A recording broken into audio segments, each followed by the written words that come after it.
Hi friends, welcome to Active Airbus.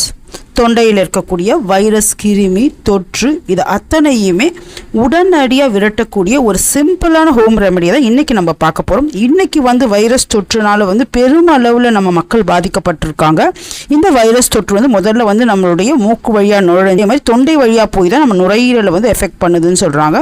இந்த மாதிரியான virus கிருமிகளுக்கு நம்ம சுடுநீர் வைத்தியம் செய்ய போகிறோம். இந்த சுடுநீரில் சில பொருட்கள் நம்ம கலந்து குடிக்கிறது மூலமாக முழுவதுமாக இந்த வைரஸ் கிருமியை ரொம்ப சிம்பிளான முறையில் வெளியேற்ற முடியும். இது முழுக்க ஒரு பலன் தரக்கூடிய ஒரு ஹோம் ரெமெடி தான் இன்றைக்கி நம்ம பார்க்க போகிறோம். பொதுவாக இந்த இருமல், காய்ச்சல், ஜுரம், சளி, தொண்டை கரகரப்பு, இன்ஃபெக்ஷன் இதெல்லாம் தான் இந்த வைரஸ் கிருமியால் முதல்ல நமக்கு உருவாகிறது. மூக்கு வழியாக நுழைஞ்சு அதுக்கப்புறம் நம்ம தொண்டை பகுதியில் இருந்து அதுக்கப்புறம் நம்ம நுரையீரலை இது அட்டாக் பண்ணுது. அதனால் அதிகப்படியான சளி, மூச்சு விடுறதுல சிரமம் இதெல்லாம் ஏற்படுது. இதை நம்ம சின்ன லெவலில் இருக்கும்போதே நம்மளுடைய இம்யூன் சிஸ்டத்தையும் அதிகரித்து அதே மாதிரி இந்த வைரஸ் கிருமிகளையும் தொற்றையும் ரொம்ப ஈஸியான முறையில் ஒரு கிளாஸ் சுடுநீரில் சில மூலிகை பொருட்களை நம்ம கலந்து குடிக்கிறது மூலமாக ரொம்ப எளிமையாக நம்ம விரட்டிட முடியும். வாங்க ஃப்ரெண்ட்ஸ், வீடியோக்குள்ளே போகலாம். அதுக்கு முன்னமே நம்ம சேனலில் நீங்கள் இது வரைக்கும் சப்ஸ்கிரைப் பண்ண மறந்துருந்தீங்கன்னா இப்போ சப்ஸ்கிரைப் பண்ணிக்கோங்க. பக்கத்தில் இருக்க பெல் ஐக்கானை ஆல்ன்ற ஆப்ஷனையும் கிளிக் பண்ணிக்கோங்க. இந்த வைரஸ் கிருமி நம்ம மூக்கில் இருந்து நுழையிறதுனால நம்ம தொண்டை பகுதியில் முதல்ல ஒரு 2 நாட்களுக்கு இது இருக்கும். அதனால நம்ம சுடுநீரில் நம்ம மூலிகையை கலக்கும் போது இது உடனடியாக வெளியேறும். இதுக்கு ஒரு கிளாஸ் நல்ல கொதிக்கிற தண்ணீர், சூடான தண்ணீர் எடுத்துக்கணும். இந்த சூடான தண்ணீரில் பட்டை இருக்கு இல்லைங்களா, பட்டைக்கு நோய் எதிர்ப்பு சக்தியை அதிகரிக்கக்கூடிய ஆற்றல் அதிகம் இருக்குது. அது இல்லாமல் இது வைரஸ் கிருமிகளையும் தொற்றுக்களையும் நல்லா விரட்டி நம்ம உடலில் இம்யூன் சிஸ்டத்தை அதிகரிக்கும். பட்டை ஒரு சிட்டிகையிலேருந்து 2 சிட்டிகை பட்டை தூள் நம்ம சமையலுக்கு யூஸ் பண்ணுற லவங்க பட்டை தூள் 2 சிட்டிகை எடுத்துக்கலாம். அடுத்ததாக மிளகு தூள், மிளகு தூளும் 2 சிட்டிகை எடுத்துக்கலாம். மிளகு தூளுக்கு நம்ம உடம்புல ஹீட்டை ப்ரொடியூஸ் பண்ணி இம்யூன் சிஸ்டத்தை அதிகரிக்கும். தேவையில்லாத வைரஸ், பாக்டீரியா தொற்றுக்களை உடனடியாக அழிக்கக்கூடிய ஆன்டி வைரல் ப்ராப்பர்ட்டியும் ஆன்டி இன்ஃபெக்ஷன் ப்ராப்பர்ட்டியும் நம்ம மிளகுத்தூளுக்கு இருக்குது. அதே மாதிரி நம்மளோட விட்டமின்ஸும் மினரல்ஸையும் நல்லா அப்சர்வ் பண்ணி நம்ம உடலுக்கு தேவையான அதிக நோய் எதிர்ப்பு ஆற்றல் இம்யூன் சிஸ்டத்தை நமக்கு தரக்கூடியது. அடுத்ததாக மஞ்சள் தூள். மஞ்சள் தூளை பற்றி நம்ம சொல்லவே வேணாம். இதில் ஆன்டிசெப்டிக் ப்ராப்பர்ட்டியும் இருக்குது, ஆன்டி வைரல் ப்ராப்பர்ட்டியும் இருக்குது. இதுவுமே அதிகப்படியான இம்யூன் சிஸ்டத்தை அதிகரிக்கும். எல்லா விதமான வைரஸ் தொற்றுக்களையும் இழுத்து அகற்றக்கூடிய ஆற்றல் இந்த மஞ்சள் தூளுக்கு இருக்குது. இந்த மஞ்சள் தூள் ஒரு 1/2 ஸ்பூன் இருக்க மாதிரி சேர்த்துக்கலாம். அடுத்ததாக லெமன் ஜூஸ். லெமன் ஜூஸை பற்றி நம்ம எல்லாருக்குமே தெரியும். நம்மளுடைய நோய் எதிர்ப்பு மண்டலத்தை ஸ்ட்ராங்காக வைத்திருக்கக்கூடிய ஒரு விட்டமின் சி அதிகம் நிறைஞ்ச ஒரு உணவுப் பொருள்.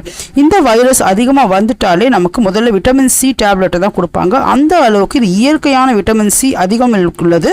அதே மாதிரி இம்யூன் சிஸ்டத்தை அதிகரிக்கக்கூடியது. நம்மளுடைய அலர்ஜி, இன்ஃபெக்ஷன், தொற்று, சளி, கிருமிகள் இதெல்லாம் சரி செய்யக்கூடிய ஆற்றல் இந்த லெமன் ஜூஸ்க்கு இருக்குது. இது 1 ஸ்பூன் கலந்துக்கலாம். இது எல்லாத்தையும் நல்லா கலந்து. அடுத்ததாக சுக்குப்பொடி. சுக்குப்பொடியை பற்றி நம்ம எல்லாருக்குமே தெரியும். இது சளி, இருமல், காய்ச்சல் இந்த மாதிரியான அறிகுறிகளை வேரோடு நீக்கக்கூடிய அற்புத ஆற்றல் நிறைஞ்சது. இதுவும் ஒரு 2 சிட்டிகை இருக்கா மாதிரி நம்ம ஆட் பண்ணிக்கலாம். கடைசியாக நம்ம நெய் ஒரு 1/2 ஸ்பூன் நமக்கு சேர்த்துக்கலாம். இந்த நெய் எதுக்காக சேர்க்கணும்னா இது நம்ம சேர்க்கக்கூடிய இந்த பொருட்களை நமக்கு உடலுக்கு நேரடியாக எடுத்து சொல்லக்கூடிய மிகப்பெரிய ஆற்றல் இந்த நெய்க்கு இருக்குது. அதனால கொஞ்சமாக ஒரு 1/2 ஸ்பூன் நெய்யோ இல்லை பிடிக்காதவங்க 1/4 ஸ்பூன் நெய் சேர்க்கும் போது நம்ம சேர்த்துருக்க இந்த பொருட்களுடைய சத்துக்கள் உடனடியாக நம்ம உடலில் அப்சர்வ் ஆகும். கலந்துட்டு நம்ம குடிச்சிடலாம். இது நம்ம கொஞ்சம் சூடான நிலையில தான் இந்த தண்ணீரை குடிக்கணும். இந்த மாதிரி கொஞ்சம் சூடாக குடிக்கும்போது தான் தொண்டையில் இருக்கக்கூடிய வைரஸ் தொற்றோ இல்லை நுரையீரலில் இருக்கக்கூடிய வைரஸ் தொற்று இது நமக்கு சரி செய்யக்கூடிய ஆற்றல் நமக்கு அதிகப்படியாக ஆகும். இது கட்டாயம் ஒரு கிளாஸ்லேயே உங்களுக்கு தொண்டையில் இருக்கக்கூடிய சளியெல்லாம் நல்லா கரையிற ஃபீலிங் நமக்கு நல்லாவே தெரியும். அதே மாதிரி இருமலும் சரி செய்யக்கூடியது. சேர்த்திருக்க பொருட்கள் எல்லாம் நான் ஒரு வாட்டி சொல்கிறேன். பட்டை பொடி 2 சிட்டிகை, மிளகுத்தூள் 2 சிட்டிகை, மஞ்சள் தூள் 2 சிட்டிகை, சுக்குப்பொடி 2 சிட்டிகை, நெய் 1/2 ஸ்பூனு, லெமன் ஜூஸு 1 ஸ்பூனு, தேவைப்பட்டால் ஹனி சேர்த்துக்கோங்க. இது 1 கிளாஸ் தண்ணீரில் மிக்ஸ் பண்ணி ஒரு நாளைக்கு 2 வேளை குடிக்கலாம். இது செய்யறதுக்கு ரொம்ப ரொம்ப ஈஸியான வேலை. ஒரு சுடுநீர் வச்சுட்டோன்னா இந்த பொருட்களை எடுத்து நம்ம கலக்க வேண்டியது தான். அதனால் கட்டாயம் இதை அடுப்பில் வச்சு காய்ச்சணுன்ற அவசியம் இல்லை. அதனால் எல்லாருமே இதை ட்ரை பண்ணலாம். இது ஒரு நாளைக்கு 2 வேளை குடிக்குங்க. இது கொஞ்சம் சூடான நிலையில் குடிங்க. அப்போ தான் நல்ல எஃபெக்டிவாக இருக்கும். அதே மாதிரி தொடர்ந்து ஒரு 5 நாள் குடிச்சிங்களா எப்பேற்பட்ட வைரஸ் தொற்றையும் உடனடியாக ரொம்ப சிம்பிளாக வீட்டிலேயே நம்ம சரி செஞ்சிடலாம். ட்ரை பண்ணி பாருங்கள். உங்களுக்கு டேஸ்ட்டுக்கு தேவைப்பட்டால் நீங்கள் ஹனி கூட 1 ஸ்பூன் ஆட் பண்ணிக்கலாம். இதை செஞ்சு பாருங்கள் ஃப்ரெண்ட்ஸ். இந்த மாதிரி நிறைய அழகு மற்றும் ஆரோக்கிய குறிப்புகள் நம்ம சேனல் வழியாக உங்களுக்காக காத்துட்ருக்கு. நம்ம சேனலை சப்ஸ்கிரைப் பண்ணுங்கள். இந்த வீடியோ வாட்ச் பண்ணதுக்கு நன்றி, வணக்கம்.